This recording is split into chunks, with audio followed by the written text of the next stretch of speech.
बिस्मिल्लाहिर्रहमानिर्रहीम, अस्सलाम वालेकुम। You are watching good morning public and we are live from our Lahore studio. एक नया दिन, नई सोच और नई सुबह के साथ मैं हूं आपकी टेलीविजन स्क्रीन पे सोहाब सिल। मेरे साथ ये स्क्रीन शेयर करते हैं इस्लामाबाद से हरमीत सिंह। उनके पास चलते हैं इस्लामाबाद। अस्सलाम वालेकुम हरमीत पाजी, कैसे हैं आप? Good morning. जी वालेकुम सलाम, सत श्री अकाल, गुड मॉर्निंग। मैं बिल्कुल ठीक और ट्यूसडे की तरह जाहिर बात है सेकंड डे है तो आप माशाल्लाह प्यारी लग रही हैं और होना भी चाहिए। भाई दोबारा सेकंड डे है तो फिर थोड़ी बहुत ना वो ताजगी चेहरे पर ज्यादा आ जाती है। और जैसे हम कहते हैं मंडे ब्लूज, तो हम मंडे ब्लूज से निकल के ट्यूसडे पिंक्स में आ गए हैं और कोशिश कर रहे हैं कि रूटीन में, अब सर्दियां जब आती है हरमीत पाजी तो रूटीन हमारी अच्छी खासी ऊपर नीचे हो जाती है। और सबसे मुश्किल काम सर्दियों में सुबह सुबह उठना होता है। और वो ये कि अगर आप स्कूल कॉलेज यूनिवर्सिटीज़ जा रहे हैं या हमारे जैसे लोग आपके सामने आके पूरे 2-3 घंटे बोलते रहते हैं, बहुत ज़्यादा बोलने के लिए ये एक कप चाय और एक कप कॉफ़ी या हरमीत पाजी की ग्रीन टी जो है वही आपको एक वेकअप कॉल दे सकती है। अभी प्रोग्राम का बाकायदा आगाज़ कर लेते हैं और हस्ब रवायत आज का आगाज़ आपको पता है डेली डोज से होगा। So let's talk about daily dose of good morning public. पहला डोज जो है वो हमने आपको यकीनी तौर पर ऐसा डोज देना है जो कि टेक्नोलॉजी बेस्ड है। जब हम टीवी की बात करें, रोज़मर्रा ज़िंदगी की बात करें, मशीन्स की बात करें, तो हरमीत हम सिर्फ बचपन में पढ़ा करते थे, बात किया करते थे, या आज से 4-5 साल पहले हम कहा करते थे कि अच्छा ऐसी लाइफ भी आ जाएगी जो कि रोबोट्स टेक ओवर कर लेंगे और गाड़ियाँ बगैर ड्राइवर के चलेंगी या हवाई टैक्सीज चलेंगी। लेकिन जनाब वो एरा इज़ ऑल हेयर, क्योंकि अब हम आपको दिखाने लगे अमेरिका की एक ऐसी ही मुसाफिरों को बगैर ड्राइवर मंजिल तक पहुंचाने वाली इलेक्ट्रिक कार। अब ये कार को देख के वैसे हरमीत एक हॉरर मूवी वाला फील भी आपको आ जाता है समटाइम अगर आप देखें तो, कि जब बगैर ड्राइवर की गाड़ी चल रही है, अल्लाह अल्लाह ये कहाँ जा रही है, कहाँ लेके जा रही है। लेकिन खैर बल्कि आपको फिल्म याद होगी टार्जन, जिसमें बगैर ड्राइवर की कार पूरी चलती थी और हम देख के हैरान भी होते थे। थोड़ी सी परेशानी, थोड़ा सा खौफ भी होता था क्योंकि हाँ ड्राइवर है, घोस्ट है और जिन है, उसमें भूत है।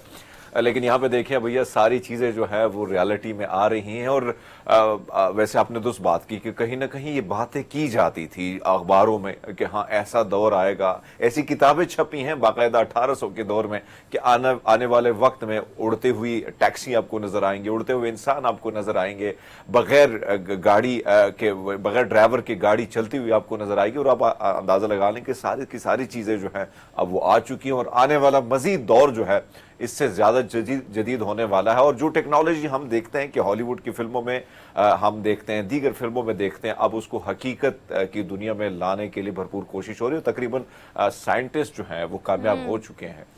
अच्छा, अब ये काम कैसे करती है ये भी आपको थोड़ा सा बता देते हैं। दरअसल हरमीत बहुत सारे सेंसर जो है, कैमरास इसमें नस्ब किए गए हैं और एक राइड व्हील सर्विस सेंटर बनाया गया है। और ये सर्विस सेंटर से ड्राइव होती है, वहाँ पर बैठकर ऑब्वियसली ड्राइवर्स होंगे या एक्सपर्ट जो होंगे वो इसको ड्राइव करते हैं सर्विस सेंटर में बैठ के। और जब मुसाफिर जो है या कोई भी पैसेंजर जो है वो अंदर बैठता है तो उसके मुताबिक एक एप्लीकेशन पर वो बताता है कि ये मेरी डेस्टिनेशन है, यहाँ मैंने जाना है, ये मैंने रूट लेना है, ये फेयर है। और इस तरह की बहुत सारी क्वेरीज जो है जब वो डन हो जाती है तो फिर सर्विस सेंटर से ये गाड़ी चलना शुरू हो जाती है और बहुत सारे कैमरास और सेंसर्स के साथ ये आपको अपनी मंजिल मकसूद तक पहुंचा देती है। तो later or sooner we are going to drive without driver, ये भी होने वाला है, हो रहा है। लेकिन चले ऑफिशियली कुछ दिनों में ही, कुछ महीनों में इनका प्लान है कि अमेरिका की सारी सड़कों पर आपको बगैर ड्राइवर की ही गाड़ियाँ नजर आएंगी एंड दे आर प्लानिंग सून। आगे बढ़ते हैं, अगली खबर पर चलते हैं। अगली खबर हमने आपको देनी है, और माय गॉड जब ये खबर मैंने सोशल मीडिया पे पढ़ी ना तो ये किसी और तरह से लिखी हुई थी, लेकिन चूंकि तकाजा ये है टीवी का और जब हम पाकिस्तानी मीडिया को रिप्रेजेंट कर रहे होते हैं तो हमने लफ्ज़ों का हेर फेर बड़ा खूबसूरती से करना होता है। ये शहजादा विलियम जो है इनके बारे में कल एक खबर आई कि दुनिया की सेक्सीएस्ट तरीन एक ऐसे मर्द का खिताब इनको मिला है। लेकिन अगर हम बात करें इसको आपके सामने डिपिक्ट करने की तो शहजादा विलियम दुनिया के पुरकशिश तरीन गंजे मर्द करार पाए हैं। मतलब उनको इतना इसलिए कहा कि वो इतने जेंटल लगते हैं, इतने थॉरो लगते हैं क्योंकि उनकी जो मतलब गंज है वो बहुत चमकती है और वो बहुत ज़्यादा खूबसूरत इनको सूट करती है। कि हालांकि ये जो गंजी जो है वैसे हम देखते हैं कि जारी बात है कि एक वक्त होता था कि बहुत सारे लोग जब बाल गिर जाते थे और कोई बंदा गंजा आता था तो ये तासुर होता था कि हाँ ये बड़ा अमीर होगा और ये बड़ा अमीर होने वाला है। लेकिन अब हम देख रहे हैं कि ये तादाद बहुत बढ़ती चली जा रही है और जैसे आप देख रहे हैं। लेकिन बहरहाल ये बड़ी बात है कि भाई आपने देखा कि हॉलीवुड के ऐसे एक्टर भी हैं जो जिनकी बड़ी ज़बरदस्त किस्म की पर्सनालिटी है, उनके हालांकि बाल ना होने के बावजूद। अगर यहाँ पे देखें तो इनकी भी वाकई में शख्सियत काफ़ी पुरकशिश है। और लास्ट लास्ट टाइम जब ये पाकिस्तान आए थे बहुत सारी तस्वीर इनकी जो है वो वायरल भी होती है और तस्वीर बड़े मज़े मज़े की तस्वीर थी, लेकिन बहरहाल अब इनको भी पुरकशिश शख्सियत में शामिल किया गया है और वो भी भैया गंजे। तहकीक बताती हूँ ना हरमीत के तहकीक क्या थी हमारे व्यूवर्स के लिए। इन्फॉर्मेशन ये है कि तहकीक ये हुई कि दुनिया के 10 खूबसूरत तरीन गंजे मर्द जो है उनकी एक फ़हरिस्त तैयार की गई और इस फहरिस्त में सर फहरिस्त थे शहज़ादा विलियम, जो कि वैसे भी अगर हम शहज़ादा विलियम की बात करें, कैट मिडल्टन की बात करें तो इनकी स्टोरी वैसे ही आपको पता है बहुत ज़्यादा हाईलाइट में जाती है और इनकी शादी से लेके इनके बच्चों से लेके इनके किसी भी पब्लिक गैदरिंग में होना और सिर्फ हैंड वेव करना उसकी भी एक बड़ी हाईलाइटेड खबर बन जाती है और लोग उसे बहुत ज़्यादा पसंद भी करते हैं।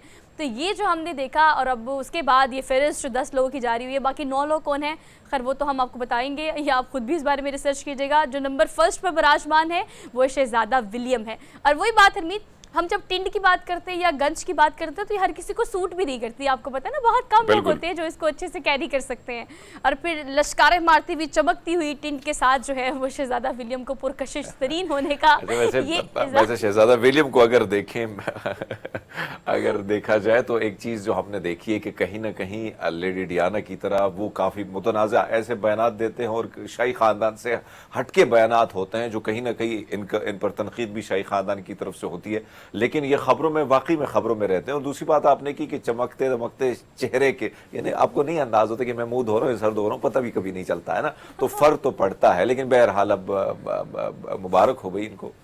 वैसे अगर हम देखें ना ये कॉन्टेस्ट अगर हम पाकिस्तान में कराएं तो हरमीत मुझे बताएं ज़रा ये खूबसूरत तरीन गंजे मर्द होने का टाइटल किसको मिलेगा? पाकिस्तान में भी काफ़ी इस तरह की 10-20 दो भाई थे लेकिन उन्होंने बाल लगा दिए तो अब कोई और अब हाँ, तो ये भी एक बहुत बड़ा प्रॉब्लम है कि बाल नहीं है तो बाल लगवा ले, क्योंकि लगता है कि बाल लगेंगे तो आप पुरकशिश लगेंगे। लेकिन देखिए जी, इंस्पायर हो इनसे कि अगर आपकी गंज भी है तो आप भी तभी बहुत खूबसूरत और पुरकशिश तरीन लग सकते हैं। बस आपने उसको कैरी कैसे करना है आपको ये पता होना चाहिए। आगे बढ़ते हैं, अगली खबर आपको देते हैं हॉट एयर बलून्स। चूँकि आप अगर टर्की आपने विजिट किया, जो मेरे व्यूवर्स हमें देख रहे हैं, टर्की में हमें बहुत खूबसूरत ऐसे मकामात मिलते हैं जहाँ पर आपको ये व्यू जब मिलता है वहाँ पर शूट करने का, उसको खुद देखने का एक अलग ही मज़ा है। लेकिन ये अभी खबर आपको टर्की से नहीं मैक्सिको से दे रहे हैं, जहाँ पर हॉट एयर बलून का इंटरनेशनल फेस्टिवल हुआ है।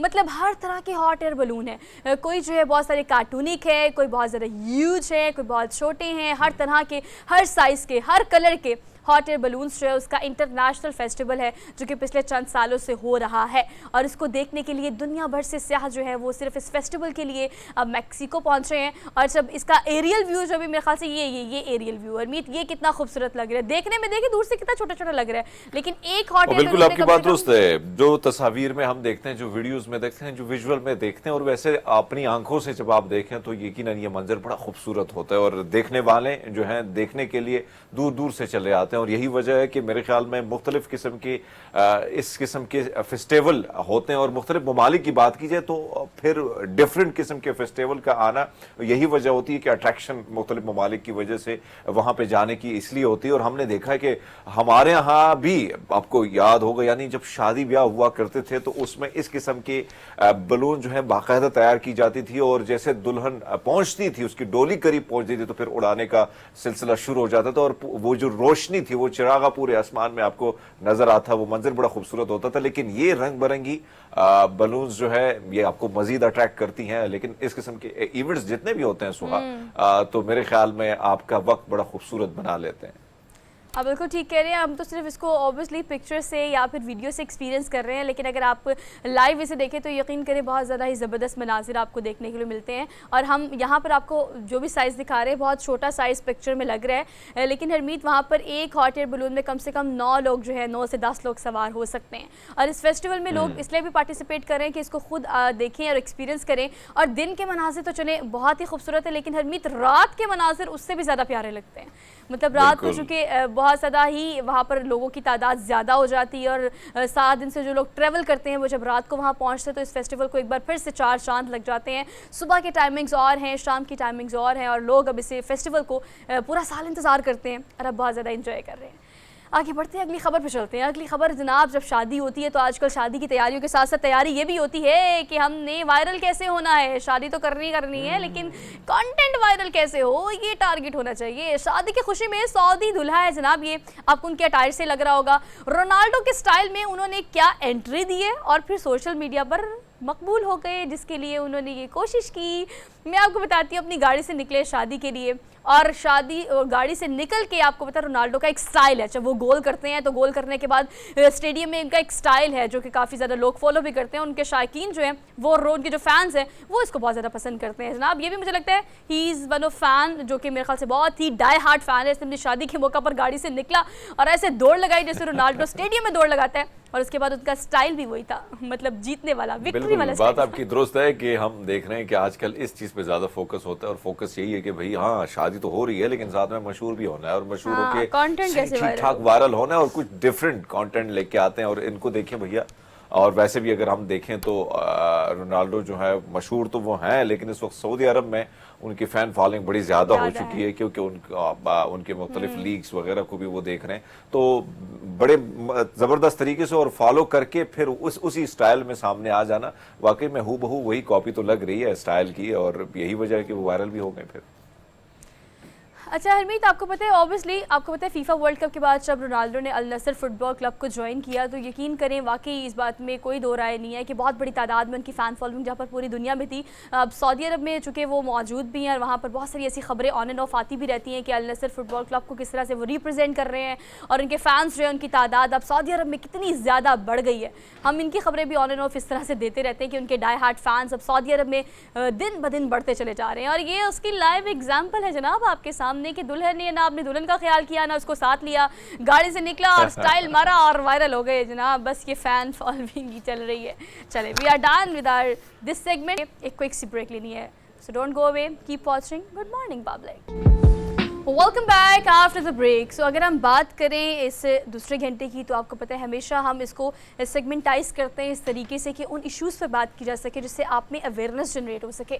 तो आज की अगर हम टॉपिक की बात करें, यकीनी तौर पर ये टॉपिक तो है लेकिन अब ये एक इशू बन चुका है। अगर हम बात करें मैच मेकिंग की, तो यकीन करें इस बात की कि अब फैमिलीज़ को अगर डिफ्रेंशिएट करें या एक कपल को डिफ्रेंशिएट करें, तो यहाँ पर दो तरह के मुतालबात और दो तरह की सोच है जो कि हमारी सोसाइटी में पाई जाती है। हरमीत, अगर हम मैच मेकर की बात करें तो यकीनी तौर पर लड़कियाँ एक शहजादे का इंतजार कर रही होती हैं, और एक लड़का जो है वो एक घरेलू सुगड़ औरत का इंतजार कर रहा होता है कि वो मेरी जिंदगी में आए, मुझे और मेरे माँ बाप को और मेरे घर को बहुत खुश रखे और जन्नत बना दे। खैर, ये तो एक घर और फैमिली ओरिएंटेड एक सोच हो सकती है, लेकिन अगर एज ए इंडिविजुअल मैं सोचूं तो मेरी क्या एक्सपेक्टेशंस हैं मेरे अपने लाइफ पार्टनर से, या अगर एक मेल की बात की जाए, एक मर्द की बात की जाए, तो वो क्या उम्मीदें रखता है एक औरत से जो कि उसके घर में आ रही है और जो उसकी जीवन साथी बनने जा रही है। हम कितना सोचते हैं, हमारा क्या किरदार है इस चीज़ में। और एज अ सोसाइटी अगर मैं बात करूं तो अब हम चूँकि डिजिटलाइज्ड वर्ल्ड में हैं, तो आपको इस बात का अंदाज़ा है कि अब रिवायती तरीके से रिश्ते कराने की बजाय हमने स्विच कर लिया है डिजिटल चीज़ों पर। तो ऑनलाइन मैच मेकिंग जो है वो बाकायदा एक पेशे के तौर पर पिछले चंद सालों में सामने आई है।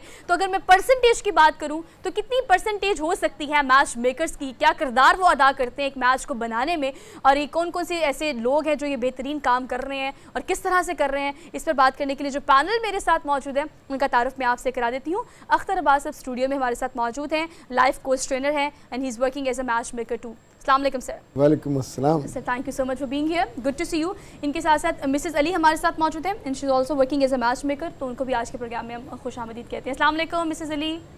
शाम, कैसी हैं आप? Thank you so much for being here. आप लोगों से डिटेल में इस हवाले से हम बात करेंगे कि बेसिकली मैच मेकिंग जो है उसकी क्या परसेंटेज है एक रिश्ता बनने में, लेकिन उससे पहले हमारे जो व्यूअर्स हैं और जो पब्लिक है उनकी उम्मीदें क्या है, एक्सपेक्टेशंस क्या है अपने शरीक हयात को लेके, इस पर क्या रिव्यू किया उन्होंने, जस्ट हैव अ लुक। जाहिर सी बात है, जीवन साथी का अगर सवाल है तो दिल से ही होगा, दिल से ही बंदा बताता है। सबसे पहले मेरी तरफ से तो ये है कि खातून होगी कोई बापर्दा होनी चाहिए, केयरिंग हो, आपको अंडरस्टैंड कर सके, वो जो आपकी फीलिंग्स हो वो उसको मतलब इशारों से वो उसको फील कर सके। मेरे माँ बाप का ख्याल रखने वाली होनी चाहिए, ज़रूरी नहीं है कि पढ़ी लिखी हो, इखलाक उसका अच्छा हो और केयरिंग हो। अंडरस्टैंडिंग होनी चाहिए, मतलब आपके और उसके ओपिनियंस हैं, आप एक दूसरे को अंडरस्टैंड करो, वरना तो सारा टाइम लड़ते झगड़ते ही रहते हैं। हमने देखा है यहाँ पर, मैंने आसपास बहुत देखा है। आपस में एक मेंटल अटैचमेंट और एक कनेक्ट होना चाहिए। तो जब इस तरह के पार्टनर्स आपस में होते हैं जो कि ऑन द सेम पेज होते हैं, उनकी अंडरस्टैंडिंग लेवल सेम होती है, तो जो आने वाला लाइफ का सफ़र होता है वो बहुत अच्छा गुजरता है। ऑनेस्ट होना चाहिए, और अगर कोई भी बात बड़ी से बड़ी गलती भी हो जाए, चाहे हस्बैंड से चाहे वाइफ से, मतलब किसी भी पार्टनर से, फिर भी उनका इतना ट्रस्ट होना चाहिए कि वो शेयर कर सकें। और पूरी ज़िंदगी एक दूसरे के साथ एक दूसरे की गलतियों को इग्नोर करते हुए गुजारें, तो इंशाल्लाह यही जीवन साथी होता है। ऑनेस्ट और स्मार्ट, टॉल और बाल घने होने चाहिए। सबसे पहले तो उसमें फरमाबरदारी होनी चाहिए, ऑब्वियसली बात है। जब तक वो नहीं होगी तो उसके यहाँ चलना मुश्किल हो जाएगा। सबसे इम्पोर्टेंट चीज़ है कि वो हर अंदाज में आपके साथ सपोर्टिव हो, मुख्तलिफ एम्बिशंस होते हैं आपके, उसको फुलफ़िल करना हो। स्पेशली जो मर्द की ज़िंदगी में होता है, बहुत से एम्बिशंस ऐसे जो आफ्टर लाइफ उसे पूरे करना होता है, तो उसमें सपोर्ट करें। सबसे इम्पोर्टेंट चीज़ यही है। लाइफ पार्टनर में केयरिंग हो, लविंग हो, अंडरस्टैंडिंग हो, क्योंकि हर कोई जो है ना एक नई लाइफ जब स्टार्ट करना जा रहा होता है तो उसको ये सारी चीज़ें नहीं मिलती हैं। हर चीज़ के अंदर मेरा साथ है, फैमिली को सपोर्ट करे, बच्चों को सपोर्ट करे, दुनियादारी देखे, हर चीज़ देखे। ये सपोर्टिव भी बहुत है, केयरिंग भी बहुत है, लविंग भी बहुत है। बस मुझे बहुत समझते हैं, मेरे सबसे बड़ी बात यही है। लाइफ पार्टनर केयरिंग हो, सपोर्टिंग हो और साथ चलने वाला हो। अच्छा जी, ये तो आपने सुन ली हमारी पब्लिक की एक्सपेक्टेशंस, और यही बेसिकली रियलिटी भी है। लेकिन ये सारी चीज़ें क्या आपको एक ही इंसान में मिल सकती हैं, खा वो मर्द हो या औरत हो? अख्तरबाज साहब आपसे जान लेते हैं। अब ये सारी खुसूसियात एक लड़की को भी चाहिए, एक लड़के को भी चाहिए, अब सब नहीं मिल पाती। इसी वजह से मैच जो है, वो मैच मेकिंग जो है, वो मुश्किल काम हो गया आज के दौर में। अच्छा, ख्वाबों में तो मिल सकती है। हाँ। अभी जब इंट्रो में कह रहे थे कि लड़की को शहजादा चाहिए, तो लड़का बेचारा इतना ठोस है कि उसको एक घरेलू चाहिए। हाँ। लड़के भी शहजादियों मांगते हैं। अच्छा। पर ऐसी शहजादी जो खूबसूरत भी हो पर काम भी सारे करती हो। हाँ। और उसने हुनर सीखा हो केयर करने का, मोहब्बत करने का, माफ़ करने का। खुद नहीं करेगा पर लड़की उसकी हर गलती को माफ़ करे। हाँ। तो इनफैक्ट ये हर बंदे ने एक अपनी पूरी बना के रखी हुई है, जैसे लिस्ट होती है, शॉपिंग लिस्ट, और उसमें सबसे ज़्यादा जो इन है मार्केट में खुसूसियात जो अपने लाइफ पार्टनर में चाहिए, फेथफुल होना चाहिए। यानी अगर वो मोबाइल पे ज़रा सा भी इधर उधर भटकेगा तो लड़का या लड़की दोनों उस ताल्लुक़ को सत्यानाश हो जाएगा। ये वफादारी बहुत इम्पॉर्टेंट है। दूसरा ये कि आमतौर पे शादी के बाद लोग एक दूसरे को केयर तो करते हैं लेकिन अपनी केयर छोड़ देते हैं। सो जब अपनी केयर छोड़ते हैं तो ख़ुद को कैरी करना बरसों तक बहुत अच्छा है। तीसरी बात ये है कि जब लोग शादियों में, तकरीबात में दूसरों की बीवियों को अच्छा खूबसूरत देखते हैं, मुस्कुराता देखते हैं, तो अपनी सड़ी हुई और जली कटी सुनाने वाली बीवी फिर बहुत बुरी लगती है। अच्छा अख्तरबाज साहब, चलिए शादी के बाद की हम बात कर रहे हैं। अगर हम सिर्फ मैच मेकिंग की बात कर लें, अगर मैंने इंतखाब करना है, तो ऑब्वियसली मैं समझती हूँ कि जो पब्लिक का रिव्यू था वो बिल्कुल ठीक था इस हवाले से कि आप इमोशनल पे भी कॉम्प्रोमाइज़ कर लेते हो, फिजिकल पे भी कॉम्प्रोमाइज़ कर लेते हो। जो मेंटल कंपैटिबिलिटी होती है ना, वो आजकल बनाना भी कपल में मुश्किल है, मिलना भी मुश्किल है। उसके लिए आपको क्या लगता है कि किस तरह से कोशिश करनी चाहिए, या किस तरह से आपने ये चीज़ अगर फाइंड आउट करनी है या पैदा करनी है या बिल्ड करनी है, तो एक कपल में किस तरह से उसकी कोशिश की जा सकती है? देखिए, जैसे जॉब के लिए 3-4 तरीके थे, वो अब छोटे छोटे कंडेंस हुए। लाइक आप CV कहीं फेंकते थे, किसी जानने वाले को कहते थे, या फिर किसी जगह जाके विजिट करते थे। शादी में आमतौर पे जो पहले था कि माँ बाप की सोशल जो नेटवर्किंग बहुत अच्छी होती थी, अब ये बहुत छोटी हुई है, कमज़ोर हो गई। यानी माँ की नेटवर्किंग है ही नहीं है।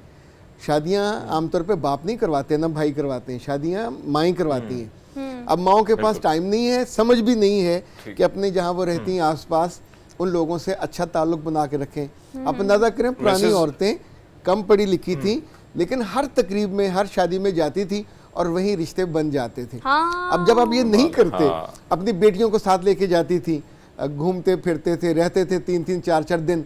अब तो बेचारे जाते हैं, वलीमा खाया, शादी खाई और मिले बिना उठ के आ जाते। लेकिन नजर कहीं और थी। बात आपकी ठीक है सर। मिसेस अली, आपकी तरफ आऊंगा। अगर हम देखें, अभी भाई लोगों का रिव्यू है, हम उस पर भी बात करते हैं। कहीं ना कहीं जो लड़कियां हैं उनकी जानिब से एक डिमांड भी है कि भैया डोले शोले होने चाहिए। अब ऐसे में फिर हम साथ में देते कि हम रियल लाइफ में रहते हैं, रियल में नहीं रहते हैं। और फिर अभी हमारे पास जो रेशियो है, आपको याद होगा पिछले साल लाहौर में सबसे ज्यादा डाइवोर्स एप्लीकेशन जो है खवातीन की जानिब से दायर की गई थी। ये वाला सिलसिला, ये रियल लाइफ में रहना, रियल में ना रहना, ये कितना खतरनाक है आजकल के इस दौर में? बस इसको देखिए, हम इस तरीके से देखते हैं कि जब लोगों की रिक्वायरमेंट्स ज़्यादा हो जाती हैं तो रिक्वायरमेंट्स की जो है ना, एक बंदा रिक्वायरमेंट्स को अपनी रियल उसमें बना लेता है कि जो हमने सोचा हुआ है बस वही होगा, उसके ऊपर उनको कॉम्प्रोमाइज का बिल्कुल भी कोई फ्लेक्सिबिलिटी नहीं होती। और जब आपकी कॉम्प्रोमाइज की फ्लेक्सिबिलिटी नहीं होती तो आपके रिलेशनशिप खराब होने लग जाते हैं। इवन दो कि हमारे पास बहुत सारे क्या कहते हैं क्लाइंट्स भी आते हैं जो अपने लाइफ पार्टनर के हवाले से हमें बता रहे होते हैं कि उनकी रिक्वायरमेंट्स क्या है, तो वो उन रिक्वायरमेंट्स की जो उनकी एक्सपेक्टेशन होती है वो बहुत ज्यादा हाई होती है। रिक्वायरमेंट्स को बहुत ज्यादा हाई या उनकी एक्सपेक्टेशन जब बहुत ज्यादा हाई हो जाती है और वो रियलिटी में उस चीज को फेस करते हैं तो वो समझे वो ख्वाब टूटने वाला उनका सीन होता है कि वो किसी भी सिचुएशन पे कॉम्प्रोमाइज के लिए एग्री नहीं होते, कहीं वो सर झुकाने के लिए तैयार नहीं होते, अपनी गलती को एक्सेप्ट नहीं कर सकते। तो ये बहुत बड़ी जो है ना वो चीज है।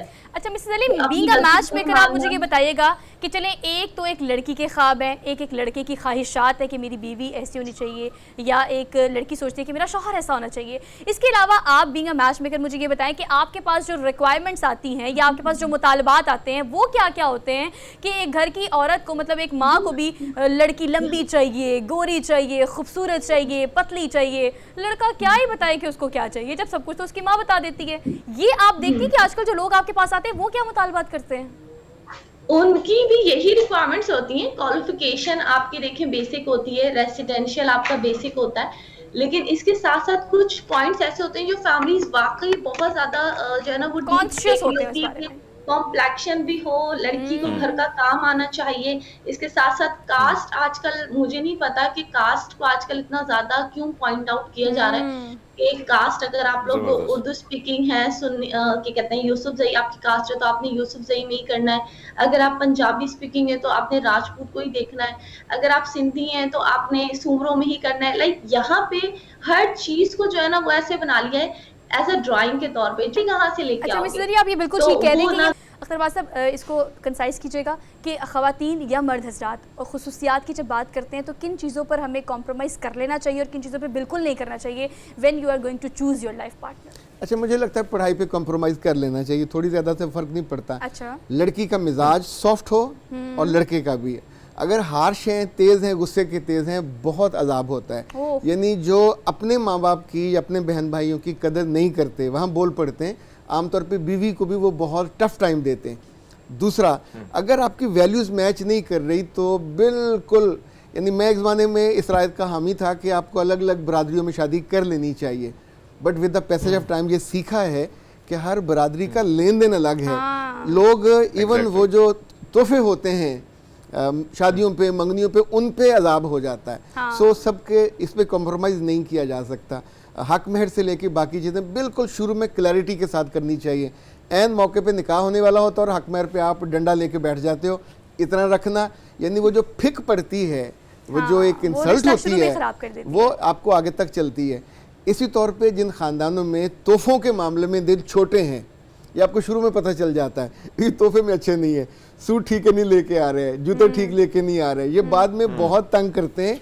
यानी ये सब लेने वाले होते हैं और फिर आप सारी उम्र रोती रहती हैं कि मुझे इस मौके पे भी तोहफा नहीं आया, इस मौके पे भी तोहफा नहीं आया। और फिर वो चीज़ें आपके ज़हन से अख्तर अब्बास साहब नहीं जाती और फिर यही रिश्ते खराब करती हैं। Thank you so much both of you for being. जो भी डिस्कशन हमने की उसके मुताबिक मैंने वैसे एक जगह पढ़ा था कि शादी वाले शुरू के जो साल होते हैं वो एक इन्वेस्टमेंट की तरह होते हैं जिसका रिजल्ट आपको लेटर ऑन मिलता है, तो शुरू में आपको थोड़ा सा ख्याल करना पड़ेगा। एक ब्रेक लेते हैं, वापस आते हैं एक ब्रेक के बाद। Keep watching good morning public. Welcome back after the break. So we are living in 21st century, the era of technology. Literally we have everything on a single click. लेकिन ये क्लिक अब phone पे होता है, पहले remote से हुआ करता था। अगर मैं रिकॉल करूँ और आपको ड्राइव करके टाइम मशीन के थ्रू ले जाऊँ उन एराज में, उन टाइम्स में जब सारे मिलके घर के सेन में बैठते थे और एक टीवी से वो हमारी वैल्यूज़ और नॉर्म्स जो है वो डिपेक्ट होती थी कि हमने क्या देखना है और क्या नहीं देखना। इसमें कोई दो राय नहीं कि कोविड के बाद डिजिटलाइज हो गया, हम ऑफिशियली स्विच कर चुके हैं डिजिटल पाकिस्तान पे और चीज़ें बहुत एक्सपैंड की हैं। लेकिन अगर हम टीवी के एरा की बात करें, चूँकि आज पाकिस्तान समेत पूरी दुनिया में टेलीविज़न का आलमी दिन मनाया जा रहा है, जो कि उस वक्त की अगर हम बात करें और आज के दौर के कंपैरिजन करें तो हरमीत कंपैरिजन सिर्फ इतना सा है कि आजकल के माँ बाप पेरेंटिंग में सिर्फ इस चीज़ का रोना रोते हैं कि स्क्रीन टाइम कंट्रोल करना है या उनको देखना है कि वो क्या देख रहे हैं, चेक एंड बैलेंस रखना है। लेकिन अगर टेलीविज़न के एरा की बात करें तो हरमीत आपको याद होगा एक गैदरिंग होती थी पूरे ख़ानदान की, बच्चों की, बड़ों की, एक ड्रामे का और एक प्रोग्राम का सारा वक्त इंतज़ार किया जाता था और उसके बाद जब बैठते थे तो पता होता था माँ बाप को हम क्या देख रहे हैं और क्या नहीं देख रहे हैं, जो कि आजकल एक मुश्किल तरीन टास्क बन गया है। तो टेलीविज़न के आगाज़ से लेके आज के दिन तक की बात करें तो क्या ही खूबसूरत वो दौर था जो कि आहिस्ता आहिस्ता नापैद होता दिखाई दे रहा है। लेकिन टेलीविज़न के कुछ ऐसे नाम, कुछ ऐसे लोग जो कि यकीनी तौर पर पाकिस्तान का कीमती असासा हैं, उनको आज टेलीविज़न के आलमी दिन के मौके पर हमारे साथ स्टूडियोज़ में मौजूद हैं। उनका तारुफ मैं पहले आपसे करा देती हूँ। राशिद महमूद साहब हमारे साथ स्टूडियोज़ में मौजूद हैं और ये senior most actor of Pakistan और प्राइड ऑफ पाकिस्तान है, तो इनको आज के प्रोग्राम में खुशामदीद कहते हैं। अस्सलाम वालेकुम सर। जी वालेकुम। It's a pleasure for me जी कि आज इस टीवी के आलमी दिन के इस इवेंट में आपने मुझे बुलाया, तो ज़ाहिर हम टीवी ही की बातें करेंगे आज। बिल्कुल करेंगे sir. Thank you so much for being here, really good to see you. और ताहिर सरवर मीर साहब भी हमारे साथ मौजूद हैं, प्रोजेक्ट हेड हैं पब्लिक डिमांड के, इसके अलावा सीनियर शोबिस एनालिस्ट भी हैं, मीडिया मैन है। आपने इनको बहुत सारे प्रोजेक्ट को बिल्ड करते हुए और ज़बरदस्त तरीके से लोगों को एंटरटेन करते हुए देखा है, तो आपको भी सर आज के प्रोग्राम में खुशामदीद कहते हैं। अस्सलाम वालेकुम सर। जी अस्सलाम वालेकुम जी sir, thank you so much for joining us for good morning public. Sir, आपसे आगाज़ कर लेते हैं टेलीविज़न के उस एरा की जब आपको, मैं अभी बल्कि अपने कैमरामैन से कह रही थी कि यू इटसेल्फ एट टेलीविज़न, तो वो एरा आपको याद है? और अगर आज के दौर का आप कंपैरिजन करें तो आप क्या समझते हैं कि चीज़ें कितनी डायनामिक्स कितने चेंज हो गए हैं? देखो बेटा, मेरे मुल्क में जब टेलीविज़न था ही नहीं, मेरा वो टेनोर जो अब रेडियो पाकिस्तान लाहौर का है, और पाकिस्तान में जो सबसे पहला पीटीवी स्टेशन बना था वो ब्रॉडकास्टिंग कॉरपोरेशन, उस रेडियो पाकिस्तान लाहौर का वो एक सेल्स ऑफिस है अब, वो उसमें बना था। अच्छा। तो सो मैं यानी शाहिद हूँ। टीवी आने से ये हुआ कि रेडियो पे जब हम विजुअल पे कन्वर्ट हुए तो फिर उसमें आसानियाँ हो गई। उसमें यह है कि हम अपने व्यूअर्स जो थे, अपने नेशन को, अपने लोगों को, उसमें वो सारा कुछ जो पहले सुन के अपना एहतसाब किया करते थे वो विजुअली उनको दिखना शुरू हो गया।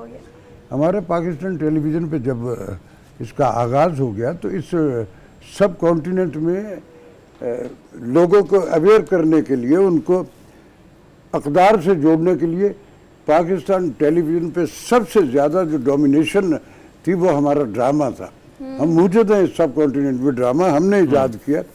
हमारे पड़ोसी मुल्क में वो सिर्फ हम छतों पे चढ़ के यूं एंटीना हिलाया कर रख जाने तो आगे आ गया, कुछ भी नहीं था, आ गया था। हाँ, हमारा ड्रामा जो था ना, वो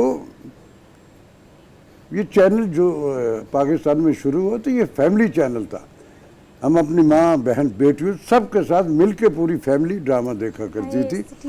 उस ड्रामे में हम लोगों को अपनी ज़मीन से, अपने कल्चर से, अपनी रहतल से, अपनी अक़दार से और उन तमाम चीज़ों से जोड़ते थे सारे का सारा, और यही हमारी डोमिनेशन थी। और ये एक लगातार ये सारा ये प्रोसेस रहा। लोगों ने अखलाक जो है, मैनर्स जो है, वो हमारे टेलीविज़न ड्रामे से सीखे। बिल्कुल ठीक कह रहे सर, आपकी बात को करूंगी मैं। जी हरमीत पूछिए। ताहिर साहब आपकी तरफ आएंगे। सर, महमूद साहब जिस तरह फरमा रहे हैं जो चीज़ें, क्योंकि उनको हमने देखा है और पूरे अरसे उनकी फिल्म, चाहे ड्रामे हो, फिल्में हो, बहुत सारे स्क्रीन पर उनको देखा है। सर, आपसे जानना चाहेंगे आज के इस दौर को अगर आप देखें और उस माजी के दौर को देखें, किन चीज़ों को आप देख के ज़्यादा मिस करते हैं कि हाँ वो चीज़ें भी अब अगर होती तो बड़ा मज़ा होता? सर अच्छा सर, ये राशिद साहब ने जो बताया इसकी तो पहले मैं गवाही देता हूँ कि ये रेडियो उससे टेलीविज़न की तरफ आए, और टेलीविज़न हमारा जो है 64-65 में इमर्ज किया, यहाँ मुतारफ हुआ लोगों से। और जो चेंजेस हैं, जो तब्दीलियाँ हैं, वो तो शायद 360 से भी ज़्यादा है। यानी एक अगर 0 पॉइंट से हम शुरू हों तो 180 नहीं बल्कि बिल्कुल जो है वो चेंज है 360 पे। और अब किस बात का जिक्र किया जाए, लेकिन मैं ये कहना चाहूँगा कि जब टेलीविज़न हमारे यहाँ इंट्रोड्यूस करवाया गया तो इसका नारा था या स्लोगन था, लोगों को एजुकेट करना और एंटरटेन करना। और ये कभी भी नहीं कहा गया कि लोगों को खबर देना भी इस सरकारी टेलीविज़न का वो रहा है मतमे नज़र। और खबर की क्रेडिबिलिटी रियासती टेलीविज़न से कभी बन नहीं सकी। और खबर के लिए जब भी कभी पाकिस्तानियों ने खबर सुननी होती थी, असल खबर वो BBC या दूसरे ज़राए से ही जाके सुनी जाती थी। वो खबर वाला ये सिलसिला डेवलप नहीं कर सके। और हमने ये राशिद साहब की बात को मैं एग्री करूंगा कि हमने ये पढ़ा है जर्नलिज्म की किताबों में कि 1000 अल्फाज हो अगर उनको उनकी कमी पूरी कर सकता है या उनसे ज्यादा मौसर हो सकता है एक विजुअल या एक तस्वीर। तो टेलीविजन इसलिए रेडियो से बहुत बड़ा मीडियम हो गया और शुरू में ये फैमिली टेलीविजन था। सारे लोग माँ बहन बच्चे सब जो है वो बैठते थे। मैं खुद उस टेलीविजन का नाज़र रहा हूँ। और जहाँ तक कंटेंट की बात है, कंटेंट में भी बाइफर्केशन आ गई है। कंटेंट हर किस्म का अवेलेबल है। जिसने गालिब के मुतल्लिक सुनना है वो अलग से प्लेटफॉर्म बन चुके हैं। जिसने कोई किसी सीधे पिस्तौल की कोई बात साहब आप बिल्कुल ठीक कह रहे हैं कि ऑप्शंस बहुत सारे हैं ना। We got confuse some time कि हमारे पास इतने ऑप्शन आ गए हैं। What you have seen Raj Sahab and what you want to see, अब आप टीवी पे क्या देखना चाहते हैं जो थोड़ा हमें शेप अप करेगा? देखो बेटी, life is simply take one, there is no take two, no second chance. दूसरा शॉट ही नहीं। जब ऊपर वाले ने उसी सिंगल शॉट में कहना कट और छुट्टी खत्म। हमें अपने उस टेनोर को कि हम इस ज़मीन पे सिर्फ आटा खाने नहीं आए, कुछ हमारी एज ए ह्यूमन बीइंग और एज ए कलमा को बेशुमार जिम्मेदारियाँ रिस्ट्रिक्शंस हैं हम पे। हमें उसके अंदर रह के सारा कुछ करना है। हम कोई भी अपना फेल करते हुए ये ज़रूर सोचें कि ये जो मैं कर रहा हूँ ये सिर्फ मैं अपनी गिमिक्स और अपनी फेम के लिए कर रहा हूँ या मैं मेरा रब, क्योंकि मेरा बिलीव है कि मेरा रब मेरी सिर्फ नमाजों से राज़ी नहीं होगा। उसकी मखलूक रब के यहाँ सबसे पसंदीदा अमल जो है ना किसी भी ह्यूमन बीइंग का, वो केयरिंग है उसकी मखलूक की। तो आपका हर फेल जो है उसमें लोगों को ये एक जो इकोनॉमिकल एक दौड़ हो शुरू हो गई ना कि पैसे किसी भी शक्ल में मिल, कहाँ ले जाओगे भाई, कहाँ ले जाओगे, यहीं रह जाना सारे का सारा कुछ। तो जब तक हम हकीकत पसंद नहीं होंगे, फैक्ट बिलीवर नहीं होंगे, हमारा हर अमल जो है वो ये मोहतात नहीं होगा कि ये जो मैं कर रहा हूँ, मैं खुद जज हूँ, मुझे पता है कि मैं अच्छा कर रहा हूँ कि बुरा कर रहा हूँ, पता होता है, सबको पता होता है। तो इस टेक वन में वो प्रिकॉशंस रख के जिंदगी में चले। एनजी शॉट दे जाएंगे तो कल को कूड़े में फेंक दिया जाएगा, वो लगेगा नहीं उसमें। तो ये राशिद साहब ये भी दस्तयाब है। जैसे मौलाना तारिक जमील से लेके डॉक्टर जाकिर नाइक और जावेद गांधी साहब से लेके सब जो है वो उनके लेक्चर डॉक्टर इसरार के बिल्कुल आप सुन सकते हैं उनसे। हाँ, उनको सुन सकते हैं। और ये अपनी अपनी मर्जी है। जैसे मैंने अर्ज किया कि अब अपना अपना टेलीविजन हो गया है जिसमें बिल्कुल ऐसे ही है। साइंस और फल्कियात के बारे में कोई लेक्चर जानना है, कोई इंफॉर्मेशन, वो भी सारे का सारा मौजूद है, सारा अवेलेबल है। बाइफर्केशन होगी ये बड़ी शदीद। और उसमें आप जो कह रहे हैं जो एहसास जिम्मेदारी वो टूवर्ड्स मीडिया और नीचे तक, अब जैसे ये सोहा और हरमीत कह रहे हैं वन मैन आर्मी, ये कैमरा तो पहले सिर्फ कैमरा हम उस वक्त देखते थे जब किसी की शादी होती थी या कोई मर जाता तो आखिरी हमारे के हाथ में कैमरा मौजूद है। 36 तस्वीरें होती थी, इसमें से 4-5 काली हो जाती थी, बाकी सारी हम देख लेते थे और वो भी उसके लिए इंतजार करना पड़ता था लंबा। खैर, thank you so much both of you for being here. बहुत अच्छी और प्रोडक्टिव डिस्कशन रही आप लोगों से। हम कहते हैं कि अगर आप किसी वीडियो के मिलियन में व्यूज देखते हैं तो वो व्यूअर्स जो है वो आप और हम ही हैं। तो ये इंतखाब हम करते हैं कि हमने क्या देखना है। इनफरादी जिम्मेदारी हमारी ये कि हम कैसा कंटेंट बना रहे हैं और कैसा देख रहे हैं, इसमें थोड़ी सी जिम्मेदारी का मुजाहरा करेंगे तो चीज़ें इंशाल्लाह बेहतर हो जाएंगी। आपसे लेनी अब छुट्टी, इंशाल्लाह मुलाकात करेंगे कल नए टॉपिक नए इश्यूज़ के साथ। अपना बहुत सारा ख्याल रखिएगा। अल्लाह हाफिज़।